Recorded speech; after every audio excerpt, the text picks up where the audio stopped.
पीठ में चाकू घुसा देता है, जिससे वो बुरी तरह जख्मी हो गई और तेजी से उसका खून निकलने लगा और जल्द ही वो भी दम तोड़ देती है।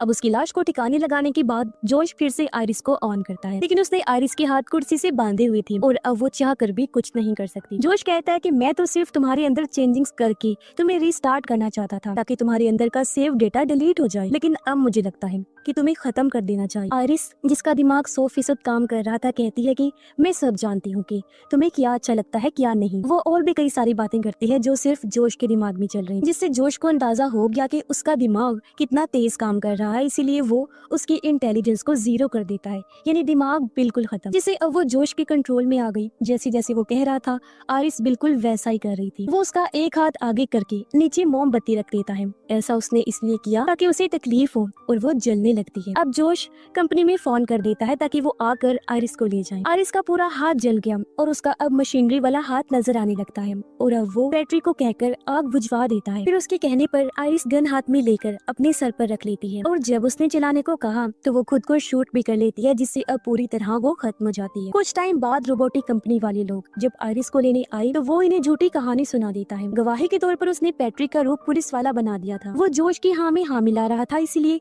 कंपनी वाले उसकी बात का यकीन कर लेते हैं। लेकिन एक वर्कर कहता भी है, सच जो भी है वो तो हम पता लगा ही लेंगे, क्योंकि फ्रॉड से बचने के लिए हमने हर रोबोट के अंदर एक डिवाइस लगाई होती है जिसमें सब कुछ रिकॉर्ड होता रहता है। और अच्छी बात तो ये है कि वो डिवाइस रिकवर हो सकती है, क्योंकि गोली आयरिस के सर में लगी है, जबकि वो डिवाइस तो पीछे कमर में लगी हुई है। ये सुनकर जोश काफी टेंशन में आ गया, क्योंकि अगर डिवाइस रिकवर हो गई तो उसकी असलियत सबके सामने आ जाए। खैर कंपनी वाले आयरिस को अपने वैन में डाल देते हैं ले जाने के लिए और उसे रीस्टार्ट के प्रोसेस पर लगा देते हैं। लेकिन इससे पहले वो यहाँ से जाते हैं, इनके सामने पैट्रिक आ जाता है। वो ड्राइवर को शूट करके उसकी जान ले लेता है। दूसरा आदमी ये देखकर डर गया और अपनी जान बचाने के लिए जंगल में भाग जाता है। आयरिस का रिस्टार्ट जैसे ही पूरा हुआ वो जाग जाती है। जंगल में पैट्रिक भी उस दूसरे वर्कर तक पहुंच गया था और उसकी गन में गोलियां खत्म हो गई थी, इसलिए वो गला दबाकर उसे मारने लगता है। इतनी ही देर में यहाँ आयरिस भी आ गई। वो पैट्रिक पर हमला करती है, लेकिन उसे कोई फर्क नहीं पड़ता, उल्टा वो ही आयरिस को थप्पड़ मारकर नीचे गिरा देता है और वो हमला करने के लिए आगे बढ़ा। तब आयरिस कहती है कि जोश ने तुम्हारी यादों को मिटा दिया है, वो तुम्हारा दोस्त नहीं है, बल्कि वो तो सिर्फ